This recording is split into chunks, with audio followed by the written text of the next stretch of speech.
Hello everybody, welcome back to Doing Bart Things, and so today we have a video that I'm going to throw together. I'm still kind of in the middle of sitting in my room, but things are starting to really come together, so I'm happy about that. I've kind of rearranged my desk. I've got a curtain in the back, which is not set up exactly the way I want it, so we've got some sunlight still kind of coming in, but we'll fix that. We'll get a drape, or no, I'm sorry. We've got the curtain, but we'll get like maybe a different. I cannot believe I can't think of the name of it right now. We'll get a different shade or something like that in order to like kind of get that settled with the curtain. I've got some stuff, some shelves put up. You can kind of see that shelf's empty, but this shelf has some fun things on there. The plaque says "I'm a human dumpster fire," and it's got a little dumpster fire on it. And then we've got the Bartito Funko and another couple of Funkos that the kids have bought me. So things are kind of coming together, despite my work schedule and just life in general trying to slow me down. We're doing it, right? But I thought I would, just come with a quick video today. Kind of let you guys know that things are coming along, and hopefully soon we're going to start into a regular cadence of making videos again. I have more plans, but first let's start off with the RTX 40 Super Series has been basically confirmed, so I wanted to kind of get that out there. We knew it was coming, but it's basically in the works. Nvidia has, as it anticipated, they have a special announcement, quote unquote, at CES. That special announcement is going to be RTX 40 Series Super, which is kind of like a new name that they came up with in addition to TI. So they had the TI series of cards that they came up with a while back. That's been for a long time, which is kind of like a step up. So if it was like a 3080, like then a 3080 Ti would be a step up from the 3080, and now you have the Super cards, which kind of tend to be on the refresh of that. So these are basically going to be refreshes of the cards that Nvidia originally came out with for the 40 series, and they are going to be a little bit stronger. I think what's more interesting is the price potential. So what really kind of surprised me is that the leaks I'm hearing now from Moore's Law is Dead, is he's saying that they are actually going to get aggressive with pricing. Now, it'll be after the first of the year, and the thing about that is they want to get through this holiday season making as much bank off the old cards as they can and getting that inventory out. And so far, not a single leak I've heard about talks about the 4090. So the 4090 supplies will get better after the holidays, which will lower prices slightly, but the 4090 is not going to be challenged here. It's still going to be the top dog card. So if you're just looking for the absolute top dog card, 4090 is it. See what you can do to find one on a deal. Wait until Black Friday or Cyber Monday, whatever. Keep your eyes peeled to snag the one that you want. It's all the cards that are down the stack below that I would say you need to wait. Build the computer, if you will, and then wait on the video card, especially if you're going to buy an Nvidia video card. Just wait. Honestly, maybe a little bit with AMD too. So AMD are not just going to sit back and take this.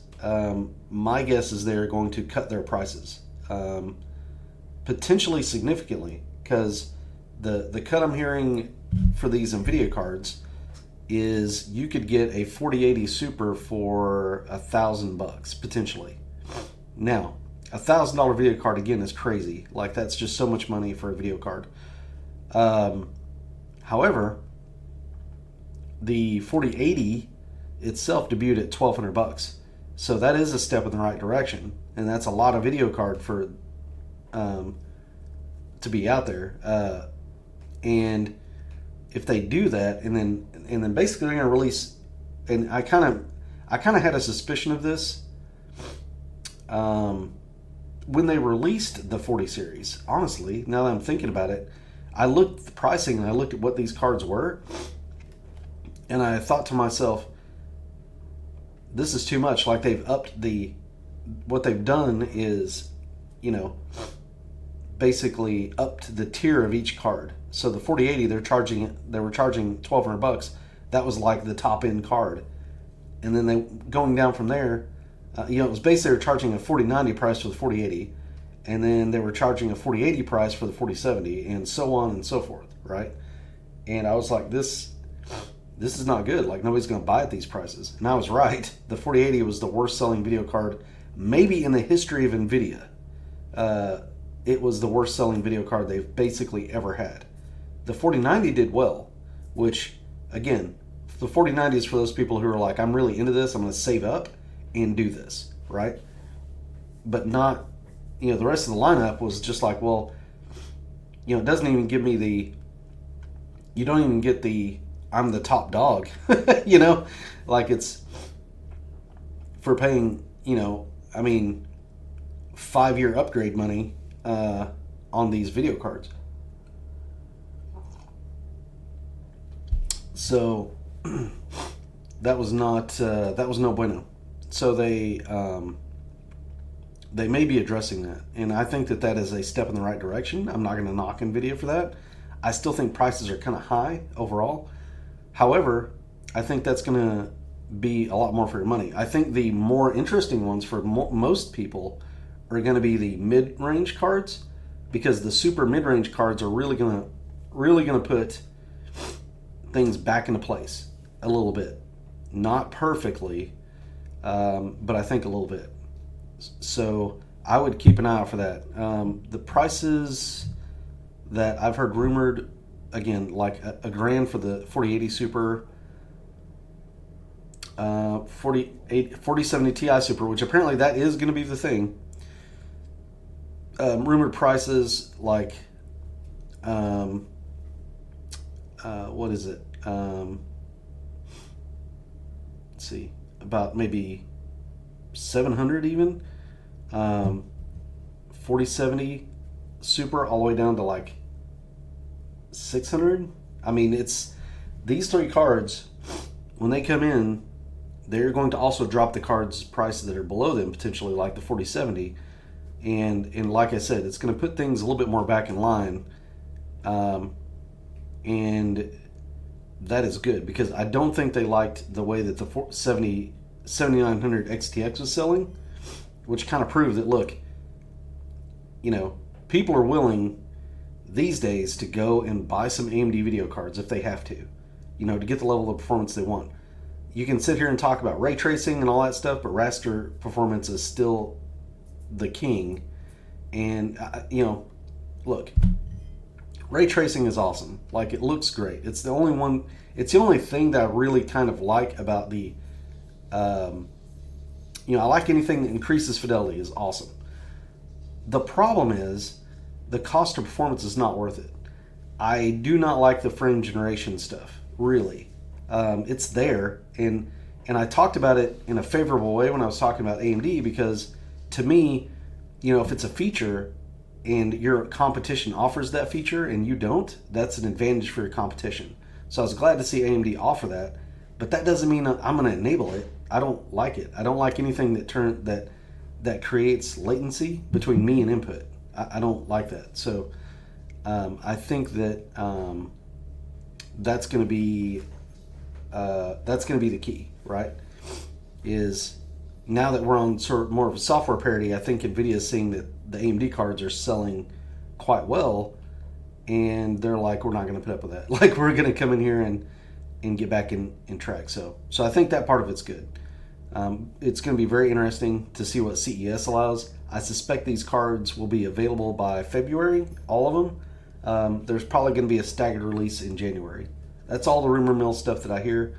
And I hear so far that we could see $1,000 4080 Super, which you can go ahead and apply that price cut to the other Supers and kind of get the idea that price-wise they're going to be fairly aggressive, maybe.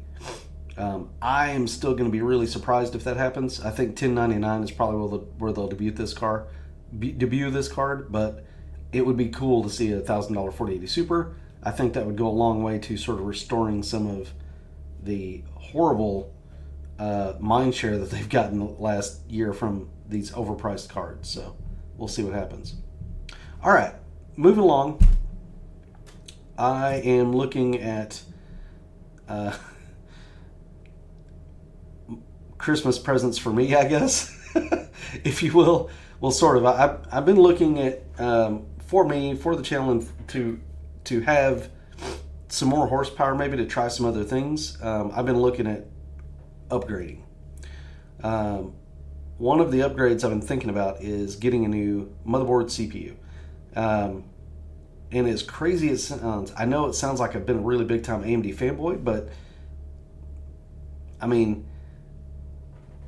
let's face it, the difference between the 14900K and the 7800 X3D as far as gaming goes is almost nothing. Like, there's just not much in it.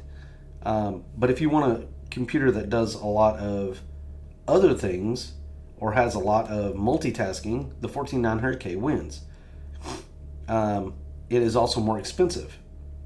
However, as you can see here, $699 to get the motherboard, the memory, and the CPU is pretty damn good. And that's out there, and I'm very tempted by this. I like that motherboard. I haven't seen too many reviews on it, but I like its I/O. It's got 2 Type-C ports, which is something that I actually kind of want.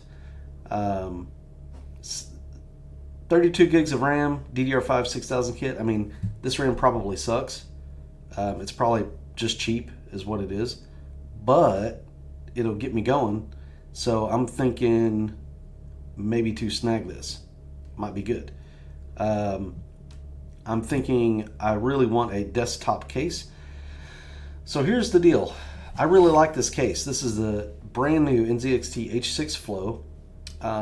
It's a dual chamber case, but it's compact, which dual chamber cases are kind of compact. They're just wider, you know, so they don't take up as much room vertically. They don't take up typically as much room depth-wise. If they're like this, they take up some room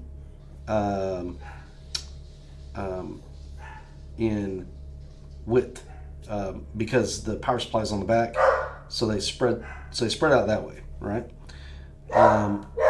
This one I really like. I want to put it on top of my desk, which means that this front I/O being down here on the front is what you want. Okay. I like the price of it. It's not bad. I like that it's got this angled, see if we can get a picture of that. So it's got this angled area here. So what that is, that's actually 3 fans that run up and down, and they've been, instead of blowing straight against the side panel glass, it's been angled so it blows air more over your components, which I think is pretty trick. This is the first NZXT case that I really liked in a long time. I don't even remember the last one that I really liked. I know I've owned one, but anyway. And so it also fits 2 140s in the bottom, which go flush, which I think looks really nice. And yeah, so I think it's kind of a nice deal. I don't like their RGB fans, and I kind of want to do more of a blackout build, so I think I'm going to go that direction. What else? I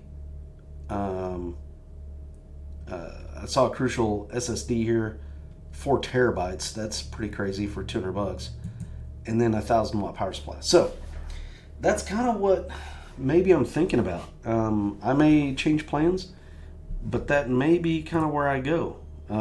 So we'll see. I haven't had an Intel system in a while, and this deal just looks good. And this is a really, really strong CPU. Seems like a decent motherboard, especially if I'm doing kind of a blackout build, which is kind of what I'm thinking I'm going to do. So we may give this a shot. Anyway, guys, thanks for watching. I will let you know, obviously, how the parts go we're going to try to get a new cadence of videos coming out. So that way we've got, some regular content. And yeah, so that's that. Guys, you have a great day. Happy Sunday. Like if you like. Subscribe if you subscribe. It's YouTube, do what you're going to do. But I really appreciate it. You guys have a good one.